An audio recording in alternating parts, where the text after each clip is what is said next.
শুধু বিঘে 2 ছিল মোর ভুঁই, আর সবই গেছে ঋণে। বাপু বলিলেন, বুঝেছ উপেন, এ জমি লইব কিনে। কহিলাম আমি, তুমি ভূস্বামী, ভূমির অন্ত নাই।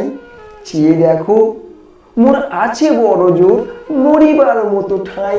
শুনি রাজা কহে, বাপু জানো তো হে, করেছি বাগান খানা। পেলে 2 বিঘে, প্রস্থে ও দিঘে সমান হইবে টানা। ওটা দিতে হবে। কহিলাম, তবে বক্ষে জড়িয়া পানি, সজল চক্ষে করুণ রক্ষে গরিবের ভিটেখানি। সপ্ত পুরুষ যেথায় মানুষ, সে মাটি সোনার বাড়া। দৈন্যের দায়ে ভেচি বসে মায়ে, এমনই লক্ষ্মী ছাড়া। আঁখি করি লাল, রাজা ক্ষণকাল রইল মৌন ভাবে। কহিলেন শেষে ক্রূর হাসি হেসে, আচ্ছা সে দেখা যাবে।